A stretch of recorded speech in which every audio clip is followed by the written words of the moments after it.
Hello बच्चों, आज का हमारा क्वेश्चन है व्हाट इज अर्थमेटिक। अंक गणित क्या होता है। ठीक है, तो इसकी डेफिनेशन हमारे पास लिखी हुई है। हम एक बार डेफिनेशन पढ़ लेते हैं। इसकी डेफिनेशन क्या कहती है। Arithmetic is the branch of mathematic that deal with the study of numbers using various operation on them. Basic operation of maths are addition, subtraction, multiplication and divideation. ठीक है, हम हिंदी में इसकी डेफिनेशन को पढ़ते हैं, परिभाषा को पढ़ते हैं। अंक गणित गणित की वह शाखा है जो विभिन्न संख्याओं का उपयोग करके संख्याओं के अध्ययन से संबंधित है ना। और गणित की मूल संख्याएं कौन सी है? जोड़, घटाना, गुना व भाग। अब बात हम क्या करते हैं, अर्थमेटिक अंक गणित। ठीक है, अंक मतलब हमने डिजिट की बात की थी, संख्याओं का अध्ययन। अंक गणित सिर्फ संख्याओं का ही अध्ययन नहीं है, लेकिन जो संख्याएं हमारी हैं इन पे जो हम ऑपरेशन यूज़ करते हैं या जो संख्याएं लगाते हैं, कौन से मेन ऑपरेशन है हमारे अर्थमेटिक के अंदर? ऐड करना, एडिशन, सब्सट्रैक्शन, घटाना, मल्टीप्लिकेशन, गुना करना, डिवाइडेशन, भाग देना। ये 4 मेन ऑपरेशन होते हैं। इन्हीं के अगल बगल हमारा पूरा अर्थमेटिक गणित घूमता है। तो हम आज इन जो हमारे मेन ऑपरेशन हैं इनको समझने की कोशिश करेंगे, इनको डीपली समझेंगे कि एडिशन क्या होता है, सब्सट्रैक्शन क्या होता है, मल्टीप्लिकेशन क्या होता है और डिवाइडेशन क्या होता है ना। ये क्या होता है इसकी बात करेंगे। जिस तरह हमने अर्थमेटिक को देखा कि अर्थमेटिक या अंक गणित की बात हम अंकों की बात करते हैं या संख्याओं की बात करते हैं, है ना, कि संख्याओं का अध्ययन करते हैं कि संख्याओं का बिहेवियर कैसा होता है, अपना whole number, natural number, integer, है ना, rational number, irrational number, real number, imaginary number, ये सारे नंबर होते क्या हैं, या ये नंबरों को आए कैसे हैं। ये आए हैं जैसे जैसे हमारे पास सामने नंबर आते गए। जैसे हमारे पास पहले नेचुरल नंबर आया, नेचुरल नंबर के ऊपर हमने संख्याएं लगानी चालू करी, ऑपरेशन लगाने चालू करे, उनको एडिशन, सब्सट्रैक्शन और मल्टीप्लिकेशन, डिवाइडेशन करना सीखा हमने। और जब हमने ये सीखा तो जब दूसरे नए नंबर हमारे सामने आए तो ये नियम, इनके जो नियम थे कुछ चेंज होते गए। तो बस सभी जितनी भी हमारे पास संख्या हैं तो सभी पे हम ये हमारे ऑपरेशन लगाते हैं, और ऑपरेशन के बाद उन पे क्या फ़र्क पड़ता है इसका हम जो अध्ययन करते हैं उसे ही हम अर्थमेटिक कहते हैं असल में। तो ठीक है, हम सबसे पहले एडिशन से स्टार्ट करते हैं कि जोड़ होता क्या है।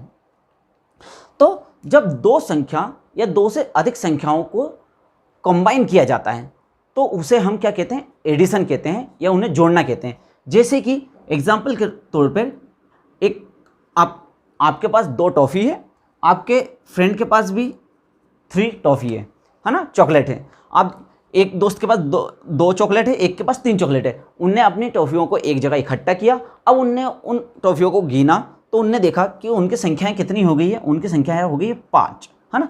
जब किन्हीं संख्याओं को का कॉम्बिनेशन करना या किसी वस्तु का कॉम्बिनेशन करके जब हम उन्हें वापस से गिनते हैं तो उसे हम एडिशन कहते हैं, है ना, जोड़ना कहते हैं। अब इसमें कौन कौन सी चीज़ें आपको ध्यान रखनी है? इसका सिंबल, है ना, ये क्या है? एडिशन का सिंबल है। एडिशन को लिखने के लिए देखो, गणित हमारा क्या है? एक सिंबॉलिक लैंग्वेज है। जो हम बोलते हैं उसको किस तरीके से हम सिंबल के माध्यम से रिप्रेजेंट कर सके, तो एडिशन को हम जो रिप्रेजेंट करते हैं वो इस सिंबल के द्वारा रिप्रेजेंट करते हैं। और इस सिंबल्स का नाम क्या है? इसका नाम है प्लस। समझ में आया? और जब हम 2 संख्याओं का कॉम्बिनेशन कर रहे हैं तो हमारे पास एक तीसरी संख्या आ रही है, उस संख्या को हम क्या कहते हैं? सम। इसका मतलब क्या है? जो हम एडिशन कर रहे होते हैं और एडिशन का जो हमारे पास आंसर आता है तो उसको हम सम बोलते हैं कि 2 और 3 का सम क्या होगा? 5 होगा। तो 5 क्या है? सम है किसका? 2 और 3 का, मतलब आंसर हुआ। 2 और 3 को ऐड करने पर हमारे पास 5 आया, जिसका हमने सम बोला, है ना। तो समझ में आया? जो एडिशन का आंसर होता है उसको हम क्या बोलते हैं? सम बोलते हैं। उसके सिंबल्स का नाम हम प्लस बोलते हैं, है ना। जो ये सिंबल्स है इसको हम प्लस बोलते हैं। और ये एडिशन करना मतलब कॉम्बाइन करना होता है। ठीक है, हम समझ गए एडिशन क्या होता है। अब हम आते हैं सब्सट्रैक्शन के ऊपर कि सब्सट्रैक्शन क्या होता है या घटाना क्या होता है, घटाव क्या होता है। घटाव मतलब कमी करना, निकालना। जहाँ यहाँ पे जो एडिशन है, एडिशन का विपरीत इन्वर्स हम बोल दें। एडिशन का इन्वर्स क्या है? हमारा सब्सट्रैक्शन, घटाना। ये इसका इन्वर्स है।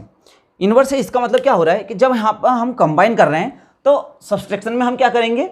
उस चीज़ की कमी करेंगे। जैसे 5 माइनस 2 इजिकल टू 3, है ना, या 5 माइनस 3 इजिकल टू 2। अब इसमें समझने वाली चीज़ क्या है, जैसे कि हम एडिशन के सिंबल्स को प्लस बोल रहे थे, उसी तरीके से हम सब्सट्रैक्शन के सिंबल्स को क्या बोलते हैं, माइनस कहते हैं। इसका नाम क्या है, माइनस, किसका, इस सिंबल्स का, जिसके लिए हम सब्सट्रैक्शन के लिए यूज़ करते हैं, ठीक है। और जिस तरह एडिशन के आंसर को हम सम बोल रहे थे, तो सब्सट्रैक्शन के आंसर को हम बोलते हैं डिफरेंस, है ना। दो नंबरों का डिफरेंस, जैसे 5 और 2 का डिफरेंस कितना होगा, 3 होगा, मतलब 5 माइनस 2 का जो आंसर आ रहा है वो 3 है, तो इस आंसर 3 को हम क्या बोलते हैं, डिफरेंस बोलते हैं, ठीक है। इसके आंसर को डिफरेंस बोला जाता है। घटाने का बाद जो हमारे पास संख्या, तीसरी संख्या आती है, उसे हम डिफरेंस कहते हैं। दो संख्याओं का डिफरेंस हमारे पास 3 आया। समझ में आया, एडिशन और सब्सट्रैक्शन आपको समझ में आया होगा। इनके लिए जिन सिंबलों का यूज़ किया जाता है वो आपको समझ में आया होगा, और इनके आंसरों को हम क्या कहते हैं ये समझ में आया होगा, ठीक है। अब आ जाते हैं हम मल्टीप्लिकेशन पे, गुना, है ना, हिंदी में गुना कहते हैं इसे, और इंग्लिश में कहते हैं मल्टीप्लिकेशन। तो मल्टीप्लिकेशन क्या होता है, ये होता है एक तरीके से एडिशन, ठीक है। ये इनवर्स है, पर ये मल्टीप्लिकेशन की मैं बात करूं तो ये एडिशन का क्या है, एक दूसरा रूप है। क्या रूप है, आप देखेंगे हम एडिशन कर रहे थे एक एक करके, कि भाई हमने 2 संख्याएं ली और 3 ली और फिर उसका एडिशन किया, हमारे पास 5 आया। इसमें हमने क्या किया कि भाई मान लो हमारे पास पहले 2 चॉकलेट थी, यहाँ पे हमारे पास 3 चॉकलेट थी, हमने उनको एक साथ रख दिया, तो हमारे पास 1 2 3 4 5, इस तरीके से हमने एडिशन किया, ठीक है। अब जब कभी हमें किन्हीं संख्याओं का रिपीटेटिव एडिशन करना होता है, कोई एक संख्या है जिसका हमें रिपीटेटिव एडिशन करना है, तो हम रिपीटेटिव एडिशन ना करके उसका मल्टीप्लिकेशन कर देते हैं। कैसे, आओ समझते हैं। माना आप 3 दोस्त हैं, हर दोस्त के पास 5 चॉकलेट है, 1 2 3 4 5, 1 2 3 4 5, 1 2 3 4 5, ठीक है। अब आपने इनको एक साथ रख लिया है, अब आपको इनको जोड़ना है। या तो आप क्या करो कि सबको इस तरह से लिख के एक साथ फिर एक एक करके गिनो, है ना, एडिशन करो, तो इसमें लगेगा बहुत टाइम। तो इसके लिए हमने क्या किया, जब रिपीट एडिशन हो, मतलब कि कोई एक संख्या जब बार बार आ रही हो, मतलब एक आपके सभी दोस्तों के पास कितनी चॉकलेट है, 5-5 चॉकलेट है, सभी के पास बराबर चॉकलेट है, तो हमने इसको एक नए तरीके से करने का इजाद किया, जिसे हमने मल्टीप्लिकेशन कहा। हमने इनको एक साथ कंबाइन कर दिया, इसको क्या कर दिया, कंबाइन कर दिया, है ना। यहाँ पे भी कंबाइन कर रहे थे, पर इनको एक साथ कंबाइन कर दिया, मतलब 5, और कितने दोस्त हैं आप, 3। आपके पास ग्रुप कितना है कहा, ये क्या है, ग्रुप, और ये है रिपीटेशन,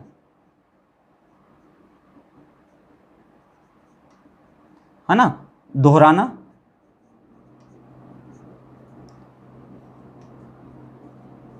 समूह, है ना। आपको याद रखना होगा, ये है 5 क्या है, एक समूह है जिसको कितनी बार रिपीट किया जा रहा है, 3 बार रिपीट किया जा रहा है, तो इसका आंसर आ जाएगा 15, 5 3 15, ठीक है। 5 मल्टीप्लाई 3 इजिकल टू 15, है ना। इसके सिंबल्स को हम क्या कहते हैं, इसके सिंबल्स को हम कहते हैं टाइम्स। कितने टाइम्स, 5 3 टाइम्स होगा 15, है ना। इसको सिंबल्स का नाम है टाइम्स, है ना। इसके 2 से 3 प्रकार के सिंबल्स होते हैं, इस तरह का सिंबल्स भी होता है, कभी कभी हम स्टार का भी यूज़ करते हैं, कभी हम पॉइंट लगा के भी 2 एडिशनों को, 2 मल्टीप्लिकेशनों को यूज़ करते हैं, है ना। ये क्या है, एक तरीके का एडिशन ही है, लेकिन हम किस तरीके का एडिशन है, ये रिपीटेटिव एडिशन है।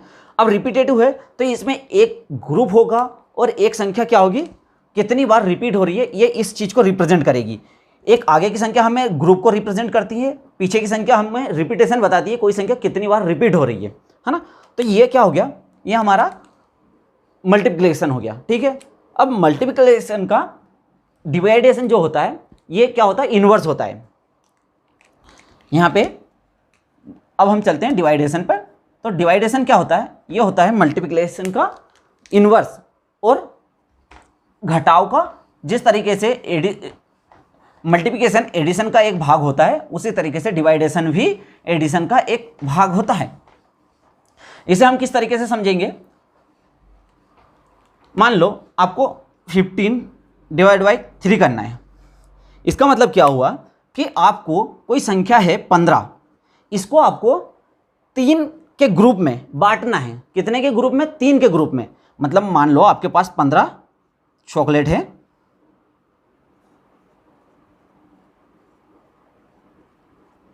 ठीक है। ये 15 हो गई, 1 2 3 4 5 6 7 8 9 10 11 12 13 14 15, ठीक है। 15 आपके पास चॉकलेट है। अब ये नीचे वाली, ये ऊपर वाला बताता है ग्रुप टोटल,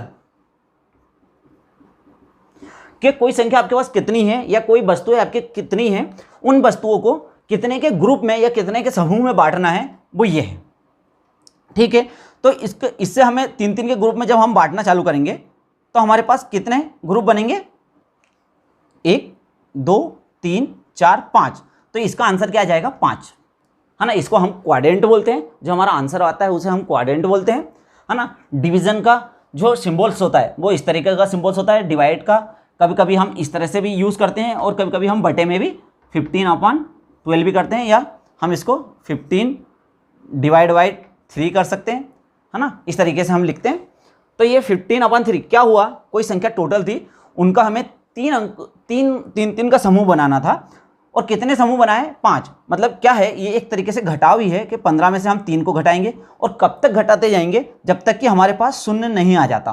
तो जितनी बार हम इसको घटाएंगे,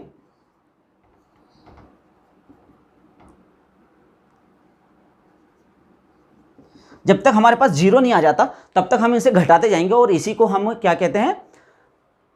इसी को हम कहते हैं डिवाइडेशन, है ना। यहाँ पर रिपीटेटिव माइनस हो रहा है, रिपीटेटिव हम चीज़ों को सब्सट्रैक्ट कर रहे हैं, निकाल रहे हैं। यहाँ पर रिपीटेटिव एडिशन हो रहा था, है ना। ये सब्सट्रैक्शन का ही एक रूप है, और ये डिवीजन घटाव का ही एक रूप है।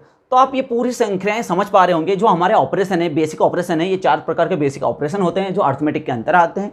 तो आप आज इनकी डेफिनेशन समझ पाए होंगे, इनका तरीका समझ पाए होंगे, कौन से सिंबल्स किसके लिए यूज़ किया जाता है, किसके आंसर को क्या बोला जाता है। एडिशन के आंसर को सम बोला जाता है, सब्सट्रैक्शन के आंसर को डिफरेंस बोला जाता है, मल्टीप्लिकेशन के आंसर को प्रोडक्ट बोला जाता है, और डिवीजन के आंसर को क्वाड्रेंट बोला जाता है। इनके लिए जो सिंबल्स यूज होते हैं, तो एडिशन के लिए प्लस का सिंबल्स यूज होता है, सब्सट्रैक्शन के लिए माइनस का सिंबल्स यूज होता है, मल्टीप्लिकेशन के लिए टाइम्स का सिंबल्स यूज होता है, और डिवाइडेशन के लिए डिवाइडेशन का सिंबल्स यूज होता है। तो इतनी चीज़ें ये मेन जानने की थी।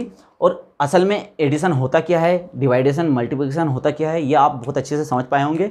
मैं आशा करता हूँ कि आपको ये चीज़ समझ में आई होगी, ठीक है। तो मिलते हैं अगले क्वेश्चन के साथ। Thank you.